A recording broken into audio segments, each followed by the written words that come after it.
très curieux de voir ce que vous allez vous dire avec Essine et Johanna, avec deux personnes qui sont également très brillantes et pertinentes et qui, je suis sûr, vont nourrir des échanges intéressants. Merci pour votre présence et pour votre participation. Merci à toi. Pour commencer, je double le remerciement aussi. Vraiment, c'était un plaisir de travailler avec vous deux et merci d'être présents ce soir. Donc ça va être une table ronde, une conversation vraiment autour de la pratique de Shinji, de ce commissariat réalisé par Johanna et surtout autour de la question de la photographie hors les murs qui déborde des murs. Et peut-être pour commencer, une rapide présentation quand même des personnes qui m'entourent. Donc Shinji Nagabe est un artiste brésilien d'ascendance japonaise qui travaille sur les questions de l'identité, de cette identité hybride qui est la tienne, des questions de migration aussi. Et Johanna est commissaire d'exposition en photographie, avec qui on collabore depuis déjà un petit moment et qui a récemment fait du coup commissariat des rencontres photographiques de la Guyane. Et justement, je voulais profiter pour commencer cette conversation avec l'histoire qui nous lie Ithac à Johanna et Shinji. Donc on a déjà travaillé avec Johanna pour faire une projection et un débat autour de la photographie brésilienne pendant le confinement et comment la photographie était devenue un outil. Puis on a lancé l'appel à résidence pour les photographes, la Noche Oscura, pour les photographes brésiliens. Et c'est comme ça en fait qu'on a rencontré pour la première fois, on va dire, Shinji, puisqu'il nous avait proposé son portfolio avec un travail qui serait un travail qui liait la France et le Brésil et du coup la communauté brésilienne en Europe et comment il vivait la migration à travers une mise en relation des herbes aussi. Et ça, c'était en 2022. Et maintenant, on a le plaisir d'exposer ton travail avec un travail complètement différent. Est-ce que tu peux dire déjà quelques mots, enfin tous les deux, dire quelques mots d'abord sur cette pratique, cette première pratique avec laquelle on a rencontré Shinji? On retrouve les mêmes questionnements, on retrouve une partie de la pratique. Tu proposais de faire une chambre noire à taille humaine, enfin une chambre à taille humaine. Il y a toujours cette photographie, on touche les limites. Et comment tu penses que toi tu as évolué depuis ce temps, depuis ces 2 années Enfin, c'est là aussi le moment où plus ou moins tu as commencé la série de diorama aussi, un peu avant. Oui. Bon, bonsoir.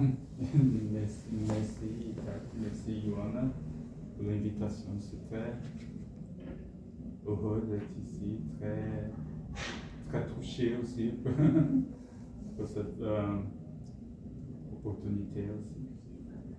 Bon, le projet a commencé avec l'invitation de Johanna, non? Qui avec Alexa donc proposé de faire l'expo ici pour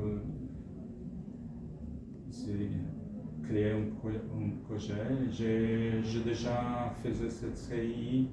J'ai commencé la série pendant le confinement, c'était 2021, non?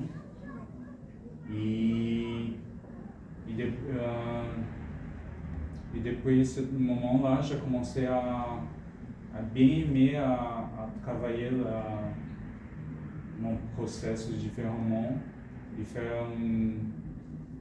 de raconter mon histoire, ma façon de parler avec les œuvres d'art en tissu, en un autre format. C'était ça, le début. Et comme la série a commencé à être grande, parce que là, ils sont présents presque 26, non. Beaucoup de pièces déjà. Oui, 26, je crois. Oui, Autour de 25. Oui, et c'est la première fois que on présente tout ensemble. Là, c'est presque la série entière. Il manque 2 qui sont à Bratislava. Qui sont à Bratislava. Et pour moi, c'est presque un rêve de voir tout ensemble comme ça et créer cette espèce d'immersion avec les dioramas. Et c'est ça,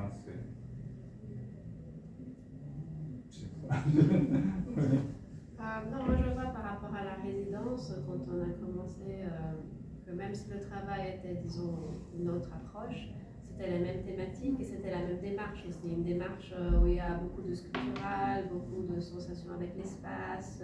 C'est travailler, et même avant, quand tu faisais que les photos, disons, traditionnelles au sens 2D au mur, il y avait toujours ce côté, la thématique était toujours la même, et la démarche aussi, parce qu'il y avait toujours un côté sculptural, même si la photo ne sortait pas, il y avait ce côté de faire des sculptures, de faire des performances, d'avoir des objets qui sortaient un peu de cette... Et finalement, tu as juste poussé beaucoup plus loin la démarche, à la résidence avec l'énorme chambre, et c'était aussi des énormes formats que tu voulais faire. Et c'est ça en fait, et c'est l'image, c'est pas que ça soit la photo ou pas la photo, c'est l'image que tu travailles depuis le début.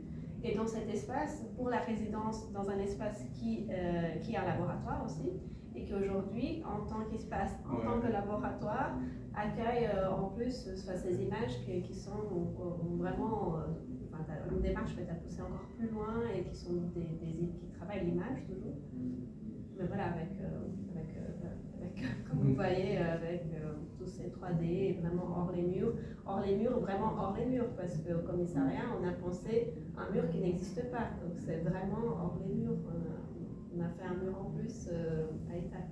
Oui, est-ce que tu peux dire quelques mots sur ce commissariat, la conception de ce troisième écran mur, ou même la volonté de lier la série des dioramas avec les révélations? Ouais. Ben, c'était le côté, il y avait le côté justement, c'est un laboratoire, c'est un espace qui est super sympa mais pas énorme, mais du coup c'était bien aussi pour nous parce que l'idée c'était, tout est baroque, donc on va pas faire semblant que c'est pas baroque, on va pas faire semblant qu'il n'y a pas beaucoup de couleurs, beaucoup que ça brille. On va pas mettre trois trucs en disant non, désolé, oui on brille, non, on va aller, oui ça brille, oui c'est beaucoup, oui c'est ça, ça transborde. Donc c'est chouette parce que du coup cet espace il donne bien cette vision et faire ce troisième mur c'est vraiment aussi, c'est vraiment un statement, hein. On est vraiment hors les murs. et voilà, et faire comme il y avait le laboratoire Révélation c'était aussi pour montrer aux gens d'où Shinji venait. Donc, voilà, il vient de l'image vraiment. Donc ça c'était, pour moi c'était important aussi de montrer. Pour une expo solo, c'était aussi important de montrer d'où il venait. Et c'était une révélation, c'est une série qui a un dialogue direct, objectif avec le labo, et du coup aussi montrer que voilà, la photographie vraiment traditionnelle, analogique, il y a tout un lien à tous ces pièces qui sont là. Oui, il y a l'historisation qui est tissée. Un truc que je voudrais raconter, c'est que j'ai pensé à ça. Pourquoi j'ai aussi cette façon de travailler des processus, et je raconte ça pas pour romantiser les choses, mais je suis né dans un environnement très sain et je suis le dernier fils et tout le monde à la maison travaillait et j'ai grandi, j'étais enfant qui était seul tout le temps. Et comme on n'avait pas de jouets, et pour moi, j'ai réalisé mes propres jouets, je prenais les choses et je transformais les choses pour devenir un jouet. Et j'avais beaucoup de cartons, je pourrais transformer le carton en spaceship et des choses comme ça. Et mon travail c'est toujours lié avec ça, parce qu'avec les spins c'était déjà avec ça. Je jouais avec les enfants, j'ai créé des masques avec des objets, et après República das Bananas aussi. Et là, je pense que je commence à transformer cet enfant qui avait dans la tête de créer des choses imaginaires, transformer des objets comme ça. C'est une troisième étape de... Ce que tu as toujours fait avant aussi, dans Eshping, tu prends au même República das Bananas, tu transformes les gens en objets. Ouais, après, c'est tu ça. les photographes. Après, pour plus qu'à en plus, tu as fait vraiment des objets, tu as fait les armes, etc. Et après, tu as photographié, mais voilà, et là, peut-être qu'on peut faire circuler les ouvrages, comme ça que les personnes qui ne connaissent pas les séries, ça peut être intéressant d'avoir du visuel aussi et de comprendre de quoi on parle. Et vraiment, n'hésitez pas à couper et à poser des questions à tout moment, c'est toujours un plaisir. Et on ressent du coup. Merci, j'ai déjà consulté. C'est gentil, merci. Et en restant sur la question de l'objet et de la photographie, il y a aussi cette question intéressante tu transformes le médium photographique qui est censé être reproductible à des objets uniques aussi que tu réalises toi-même à la main. Et je trouve assez intéressant d'insister dessus aussi. C'est pas, tu ne relèves pas à un assistant, à un atelier, tu l'as fait toi-même aussi. Oui. Au début, au Brésil, quand j'étais au Brésil, je travaillais avec que de la photographie, c'était une photographie commerciale. Quand je suis arrivé ici, je n'ai pas trouvé, je pourrais travailler dans ce milieu-là. J'ai commencé à faire des projets personnels liés à la photographie parce que c'était la base de ma carrière, de mon travail. Et c'était toujours une sorte de construction à la fin. C'était ça. Et pour moi, aujourd'hui, je ne sais pas si je pourrais. Je continue à travailler. J'utilise la photographie comme un médium, comme un objet de processus, comme un tableau, comme la base de travail, parce que je viens du milieu de l'image. Je préfère penser l'idée d'image, image photographique peut-être. Et au début, je faisais des photos. Aujourd'hui, je commence à mélanger mes photos avec des photos, même des photos que j'ai. Comment on peut dire? Oui, je m'approprie de photos. Et là, il mélangeait, il fait une construction. Et pour moi, la chose que les grands changements avec déjà, j'ai changé le processus parce qu'avant, je faisais des masses et je construisais des objets et je prenais la photo comme le résultat. C'était la photo, c'était la finalité de mon processus. Et maintenant, la photo, c'est le début et après, je termine. Et beaucoup de choses changent parce que logistiquement, c'est déjà pièce unique. Si la photo avait beaucoup de pré-production et après la photo ça va, c'est seulement l'impression. Dans ces séries-là, c'est une autre chose. C'est beaucoup de travail, beaucoup des heures pour finir. Et même logistiquement, parce que avant, j'envoyais des archives pour participer dans un festival ou dans une autre expo. Je pourrais envoyer des archives.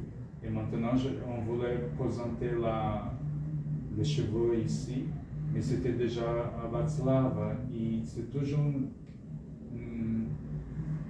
c'est différent le rôle avec des pièces uniques pour moi, je pense. Et toi, tu vois ça, comment ce passage, mais comme tu le dis, ça reste un travail sur l'image, mais c'est une photographie qui a d'autres contraintes en fait.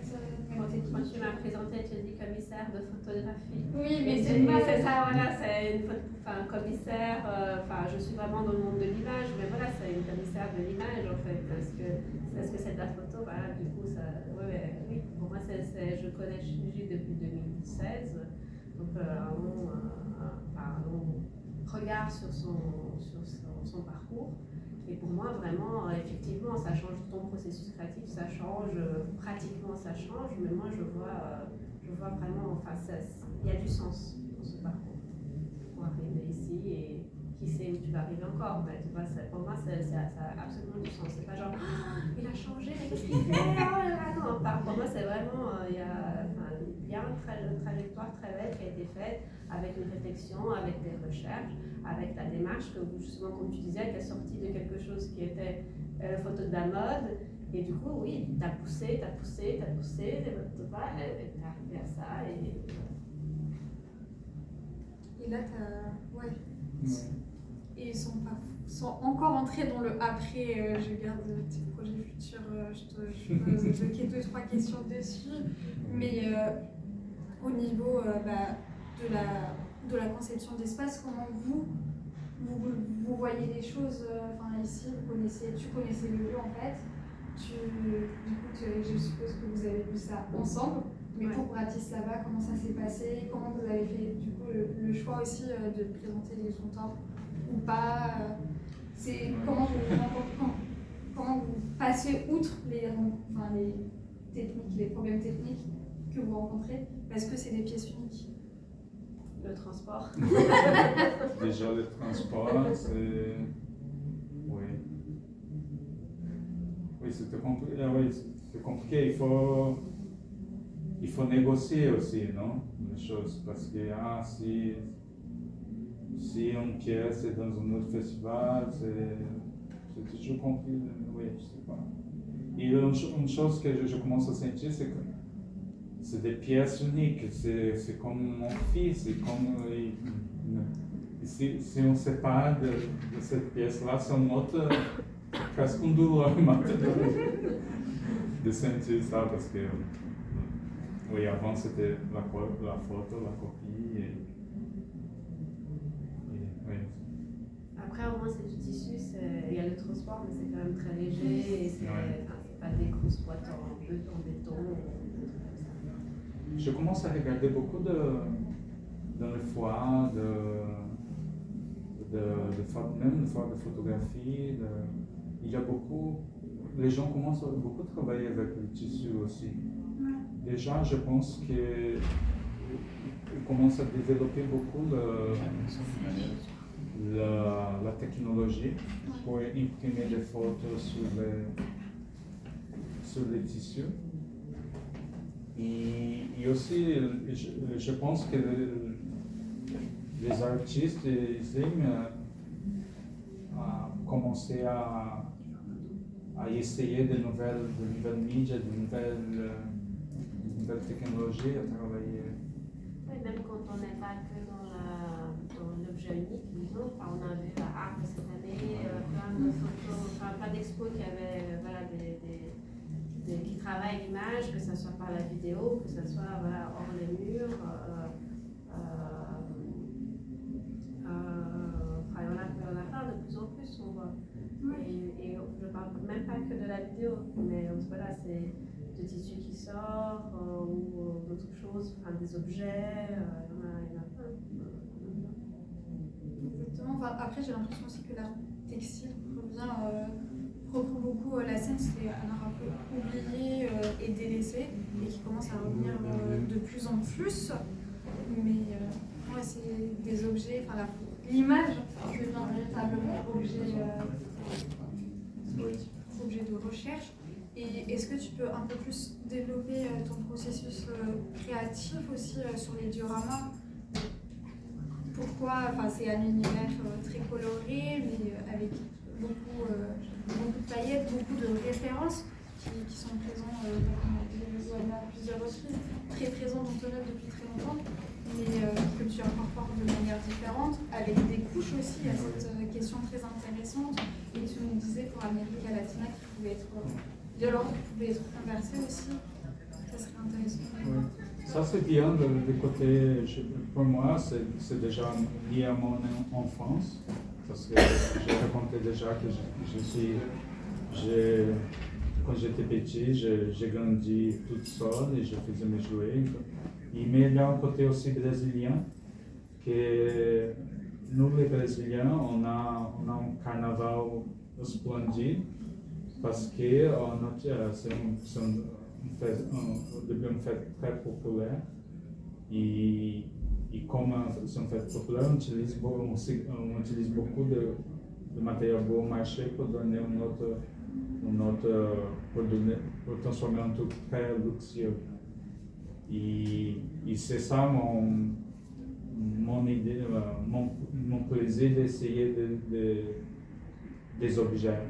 Pour moi, par exemple, la majorité des objets que j'achète, j'achète à Madrid, il y a un bazar. Il y a beaucoup de bazars les gens appellent le bazar chino, c'est le bazar chinois, donc, qui vendent de tout, d'objets pas chers et pas de bonne qualité en mon temps. Mais j'aime bien encore cette histoire que c'est un bazar chino, un bazar asiatique, et moi, asiatique aussi, brésilien, qui signifie ces objets-là, pour moi, c'est une sorte d'explorer ma créativité. J'aime bien. Et la technique de l'oshi? La technique de l'oshi, j'ai découvert parce que pour moi, le travail de faire ce travail-là, pour moi, c'est aussi une façon d'abord d'exprimer, mais aussi c'est une façon d'auto-analyse, d'autodécouverte. Et avant, je faisais la photographie, pendant le Covid, je ne pourrais pas sortir pour faire des photos et j'ai commencé à travailler sur mes archives. Et je sais pas, j'ai commencé à penser d'imprimer les photos sur les tissus et commencer à faire des tapissages, tapisser les tissus comme ça et donner des volumes. Et j'ai toujours cette idée dans ma tête et je ne savais pas pourquoi je faisais ça. Et j'ai commencé à imaginer ça, cet objet un peu tridimensionnel avec des volumes, mais quand on touche, il est très soft. Et là, je suis tombé dans une photo de chez ma mère, dans une photo de mon anniversaire. Et derrière moi, il y avait un cadre avec une geisha. Et cette geisha, elle était en volume, en tissu, en 3D. Et il vient de ça. J'ai réalisé qu'il vient de mon enfance. Et là, c'était bien pour moi, parce que c'est ça. Je parle de moi, je parle de mon enfance. Et après que j'ai découvert ça, tout l'univers commence à lier et le travail commence à faire beaucoup de sens. Les choses commencent à transformer et être plus facile. Par exemple, la première série de ce livre-là, Espinha, tous les enfants, ils ont un uniforme en blanc avec des chaussettes en blanc. Et j'ai toujours avec cette idée d'avoir des enfants, de faire des photos avec les enfants en blanc, en chaussettes. Et je ne comprenais pas pourquoi, mais j'ai toujours cette esthétique dans ma tête. Et encore, je suis tombé dans un livre, j'ai fait à l'âge de 6 ans, je faisais l'école de japonais. Et il y avait un livre pour apprendre le japonais. Et avec les dessins, tous les enfants étaient en blanc, avec des chaussettes blancs, parce que c'est l'uniforme de l'école japonaise. Et c'était ça. Et encore, j'ai eu cette being, et j'ai découvert que je parlais encore de mon enfance. Et c'est ça, pour moi, c'est comme un relief, soulagement. Parce que je réalise que je suis en train de dire la vérité, de raconter quelque chose qui pour moi est très, très important. Et c'est ça, c'est pas seulement un truc esthétique qui vient dans ma tête, c'est un truc lié à mon passé, mon enfance. Oui, tu as un travail très, très introspectif, parfois beaucoup plus visible sur certaines œuvres, parfois un peu moins, mais Je voulais juste ajouter, si pour l'introspection, si tu pouvais peut-être expliquer sur les couches, etc., enfin ce que tu nous avais expliqué par rapport à chaque couche représentait une identité, je sais pas si ça peut illustrer pour une déviation sur celle-ci, enfin je sais pas. Oui, c'était ça. Comme je suis là, j'ai commencé à imaginer, c'est déjà mon idée de, comme Brésilien immigrant en France. Déjà, quand je suis arrivé, je ne parlais pas français. Et j'ai commencé à faire cette série Espinha. Je ne comprenais pas pourquoi je faisais des photos. Et à la fin, c'était ma façon de parler. Parce que je ne pourrais pas parler français et je pourrais m'exprimer sur les photos. C'était ça l'idée. Et l'idée des couches, parce que moi, je suis brésilien d'origine japonaise, marié avec un Français, et maintenant j'habite en Espagne. Et ces couches qu'on ajoute dans la personnalité, j'ai commencé à penser à ça, qu'une personnalité, c'est une idée de couches. On commence à ajouter des couches, et chaque personnalité est différente, à cause des différentes couches qu'on ajoute. Et c'était ça, j'ai commencé à m'imaginer comme un immigrant ici. Et les photos, par exemple, le Reino de Deus, les photos, ce sont des touristes à Paris, parce que quand je suis arrivé ici, j'essayais de faire des photos, des choses comme ça, j'étais très perdu. J'ai commencé à sortir avec mon caméra. Je n'ai jamais fait sortir cette époque-là et je pensais que c'était pas ça. Et à la fin, pendant le confinement, pendant le processus de dioramas, j'ai réalisé de faire ça, cette idée de couches. Et à la fin, chaque groupe de gens sont dans une différente couche. Et c'est ma façon de dire parce que ici, je vois moi-même comme un immigrant, quelqu'un immigré. On devient très politique aussi. Et on commence à se voir dans cet environnement aussi. Et l'idée, c'est ça, c'est le reino de Deus, c'est inspiré par les images de religieux, de témoins de Jéhovah, c'est ça? Qui montre l'idée d'un paradis parfait, que tous les animaux, les gens sont ensemble, ils vivent dans un paradis. Et quand on regarde tout ensemble, tout est équilibré, mais à la fin, chaque couche ne touche jamais, ils sont tous séparés par couche. Et c'était ça ma façon de m'exprimer avec cette pièce-là. Et j'ai remplacé le soleil par le symbole de... Parce qu'à la fin, c'est l'argent qui compte. C'était ça ce projet. Et chaque pièce a une différente histoire. Chaque pièce, il y a un différent moment de ma vie aussi. Le dernier, qui sont les animaux qui mangent un autre animal. Ils sont souvent des animaux brésiliens qui sont en train de manger des animaux japonais. Et en même temps que c'est un processus très violent, façon de manger, il y a un moment qu'il faut décider quelle est la culture qui vient plus fort. En même temps, il se transforme en un autre animal aussi. Exact.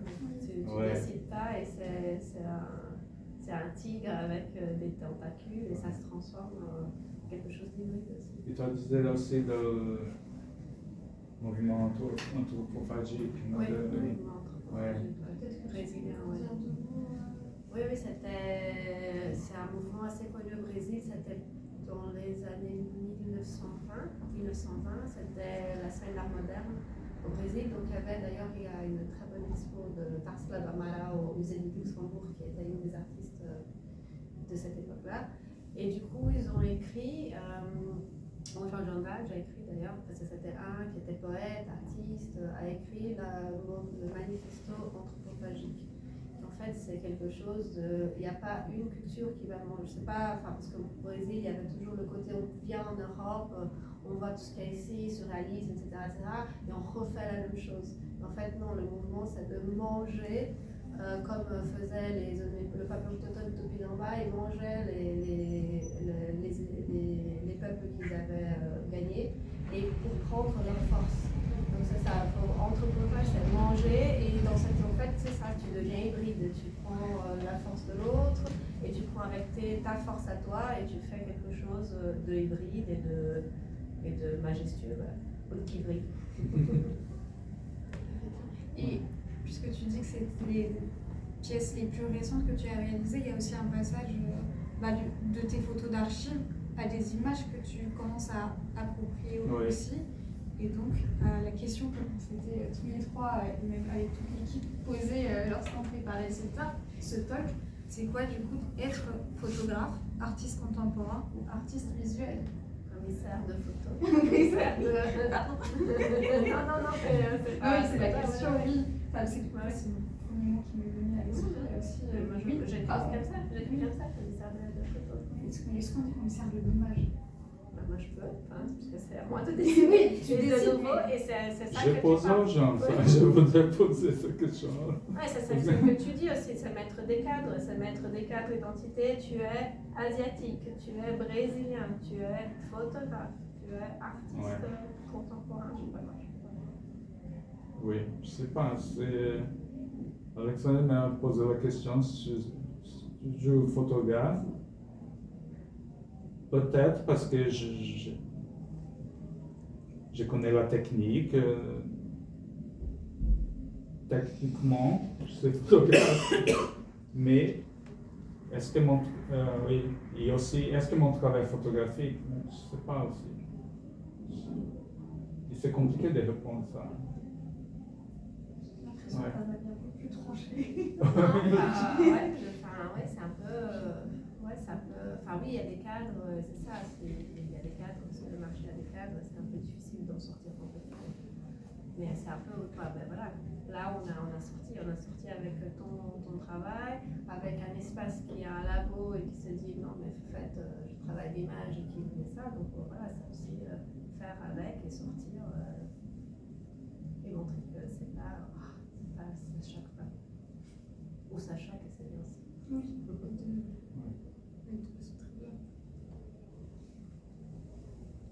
Oui, je n'ai pas à répondre ça. Mais après, c'est aussi une question qui revient beaucoup, j'ai l'impression, dans la photographie.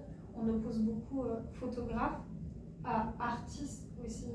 Enfin, visuel. Oui, c'est ça. Et même artiste contemporain.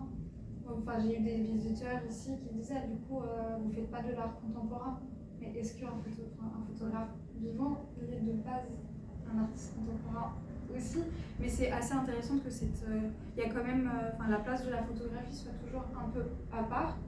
Mais maintenant, avec du coup, le terme d'image devient un peu plus utilisé, qui regroupe plus la vidéo, le film aussi. Mais quelle utilisation et quelle après réflexion théorique il y a derrière?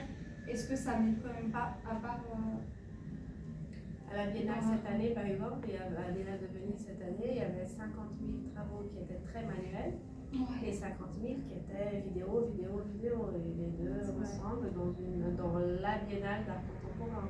Oui. Donc ça aussi, ça a été fait exprès, c'était écrit sur le texte du commissaire. Voilà, donc il y avait manuel ou vraiment du manuel traditionnel et de la vidéo de ouf. Cette année, les gagnants de prix découvert aussi, c'était ce qu'on disait. C'était quelqu'un qui t'a, je me souviens de son nom, mais il travaille avec l'intelligence artificielle, mais les résultats, il y avait des images, mais le résultat principal c'était une vidéo, non? C'était une vidéo à la fin, non? Oui. Et là, ils ont pris de photographie dans le festival de photographie. Je pense que c'est ça, c'est penser à l'image. Et du coup, qu'est-ce que ce terme veut dire pour vous? Qu'est-ce que ça regroupe, image? J'étais la semaine passée à un symposium en Guyane. Ouais. Et il y avait Miguel Chicaoca, qui est un artiste brésilien, qui n'utilise plus sa caméra, ça fait longtemps, et il travaille avec le côté éducation à Fotoativa à Belém. Et il a, une des choses des ateliers qu'il fait de médiation, c'est pour voir une image, prendre la photo, mais prendre la photo avec sa main, exactement comme ça, prendre la photo, et après que tu as pris cette photo-là, tu l'as dessinée. Donc c'est une image mentale, et pour lui, ça c'est la photo. Donc je trouvais ça super, cette idée que voilà, tu peux être photographe avec une image mentale que tu as prise.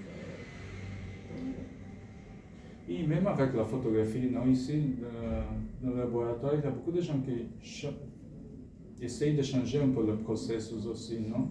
Qui utilisent des techniques expérimentales, oui, c'est majoritaire, je pense, dans les gens qui utilisent les chambres noires ici.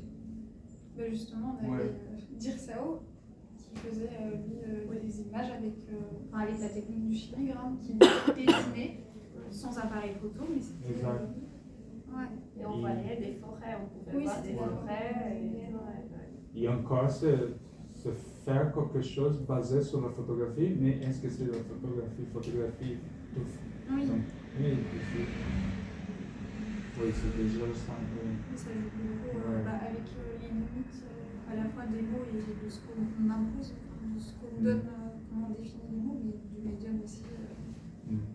Et peut-être pour terminer et laisser la parole au public, avant de laisser la parole au public, tu peux peut-être parler de tes futurs projets qui dépassent l'objet aussi, on va dire. Mes futurs projets, je continue l'idée de dioramas, mais maintenant je voudrais transformer ce projet en un travail plus collectif. Je voyage là au Festival Solar à Fortaleza et l'idée c'est de construire une grande pièce ensemble avec les images que les gens vont donner. Ils vont coudre. Ils vont coudre, on va coudre ensemble. Et c'est ça l'idée. Et chacun peut raconter son histoire. Et j'adore cette idée aussi, l'idée de... Et là, j'interroge une autre chose, c'est est-ce que je suis l'auteur du travail? Non, c'est déjà un collectif. J'aime bien cette idée d'ouvrir plus le processus aussi. Et aussi, je commence à essayer des autres médias, je commence à faire des vidéos aussi. Et ça commence à... Même en tissu, je commençais à changer un peu le format de diorama. Il commence à être des pliages, d'origami. Il commence à entrer dans une autre étape de travail. Et tu nous parlais des photos gonflables aussi. Ah oui, il y a un bien. C'est un projet futur. C'est un projet futur. C'est un projet qui existe et que je vais l'exposer à l'étage. On me tiendrait au courant de tout ça. Mais trop curieuse, vraiment trop curieuse de voir. Et très intéressant aussi donc, cette question de l'auteur et au final dans ce projet-là de co-création, puisqu'il y aura plusieurs personnes qui participeraient aussi. C'est ça.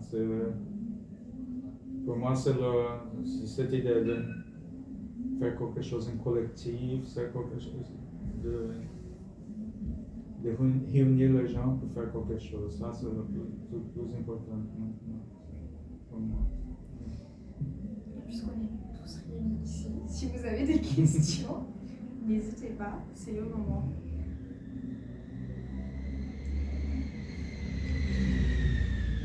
Ou sinon, on peut faire une visite d'expo aussi. Si vous préférez avec un cadre un peu plus informel. Est-ce que, c'est mon impression, où il y a vraiment un aspect critique dans disons, assemblage? Parce que, enfin, c'est voulu? Oui. Oui. Oui, c'est La façon que je travaille, c'est toujours,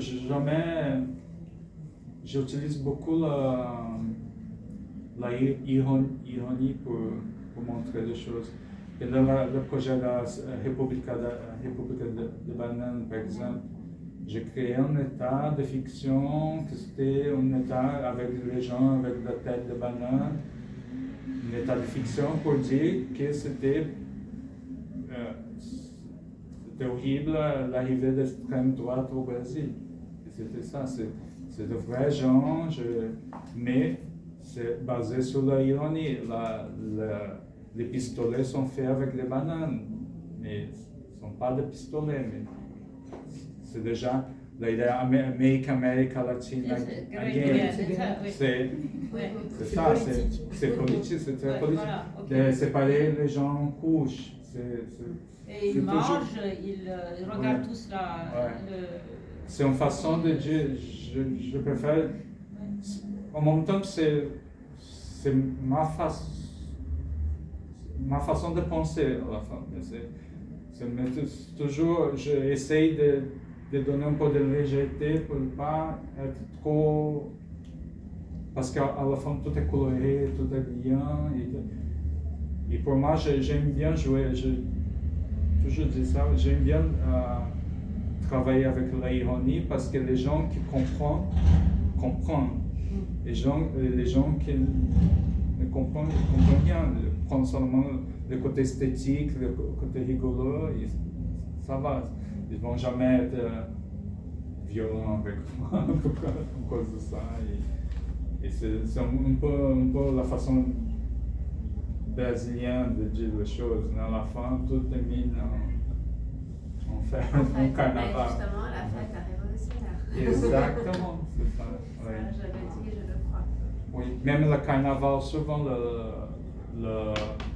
la parole de carnaval, c'est très politique. Toujours c'est très politique, c'est très lié à les moments actuels. Mais on dit ça en chantant. C'est ça notre façon de communiquer. Et peut-être tant qu'on est sur le sujet, tu peux dire 2-3 mots sur Colonial, la vérité dessus aussi. Oui, c'était Oui, j'ai commencé à jouer sur l'idée de vérité parce que quand j'étais au Brésil, les choses du côté politique n'étaient pas hyper chaud comme depuis que je suis arrivé ici. Et j'ai commencé à regarder les choses. C'est intéressant quand on sort, on commence à voir les choses de l'extérieur plus fort.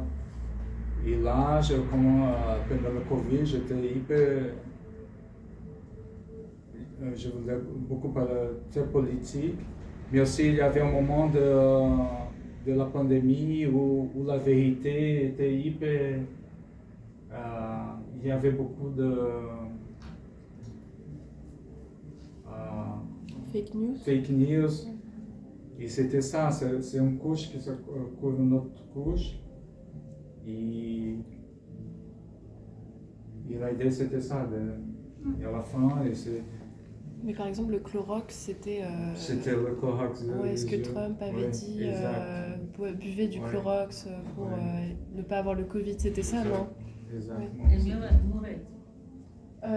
Je sais pas exactement ce qu'il avait dit. Pour moi, c'était pour Mettez le se Clorox soigner. Enfin, c'était. dans les yeux. Je crois qu'il faut pas en boire. Non, c'était même les yeux, non? Franchement, je sais plus. Mais, Pas conseillé non plus. oui, voilà. Tout est possible de toute façon. Et l'Amérique latine aussi, c'est ma façon de voir les choses parce que pour moi, l'idée qu'ils avaient de Brésiliens d'Amérique latine, c'est qu'il y a des immigrants et de fesses. Et par exemple, le map, la carte, c'était fait avec les sacs que les immigrants portent. Et cette série de couches, on peut changer aussi l'ordre de couches. Ici, on peut mettre la fesse derrière, mettre la carte derrière. Et chacun peut composer son idée de la pièce aussi, créer aussi sa façon de parler des choses. Ouais.